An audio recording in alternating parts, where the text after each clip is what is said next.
Hello, I'm Adam from Great Britain, and I love China very much, especially Chinese food.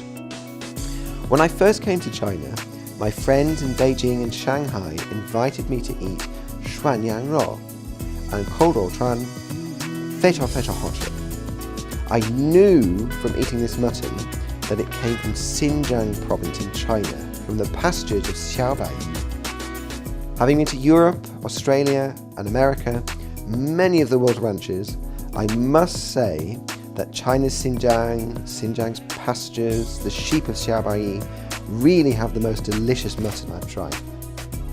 So it became a real attraction for me. In order to find out more, I came to Xinjiang and started my exploration of the pastures and a gourmet tour.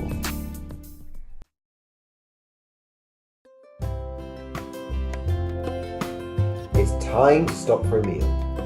Amongst the hustle and bustle of these busy streets, a rich variety of aromas fills the air. Diners sit merrily around the table and having a good time. From the guidance of a local, I have found what is considered to be the best barbecue shop in Ballymun. Mr. Joel, the owner of this restaurant, is very enthusiastic. Showing me into his kitchen, he explains that the normal method to use is a grill.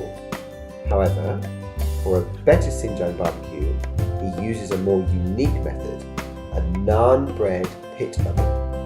It resembles a large pot, and they are commonly used by locals to cook naan bread. Grilled barbecue is of course a most common sight across Xinjiang. Here in Xinjiang, careful attention is paid to the collation of lean meat and fat through sprinkling salt and seasoning, causing the fats to become dark and crispy. With the natural oils dripping through and a sensational sizzling sound, the full-bodied aroma makes you want to lick your lips. Using only salt, cumin, chili powder, and 3 other kinds of spices, the mutton flavour is greatly enhanced. Xinjiang kebabs are popular across the whole region. They can be found in the streets of both rural and urban areas. They're almost a symbol of Xinjiang, something that harkens back to the time of Xinjiang's ancestry. They've finally arrived at the table. They look stupendous.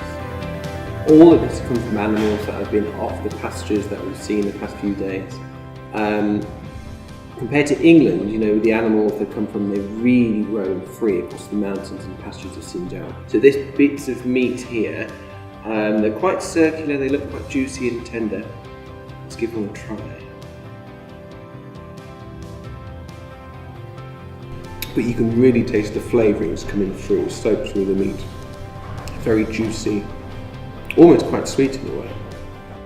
As a complement to the meat, locals also eat a rich wild mushroom soup. Highly nutritious and simple to cook, it's a great dish to try. When in Rome, do as the Romans do. Let's give this a try. So it's a mixture of mushrooms, we've got some small noodles in here. There are small pieces of meat, tomatoes, some celery, a real good mix of vegetables in here, so I can actually get a fix of vegetables rather than eating meat all the time. And it's a real nice way to end the day. Chill out with some soup after eating all that meat, warm you up, and the best way to relax in the evening. In the next episode of Zhizai Xinjiang, Wandran Wuchang, I experience an intimate connection with an eagle, visit local Kazakhs and hear more fabled stories.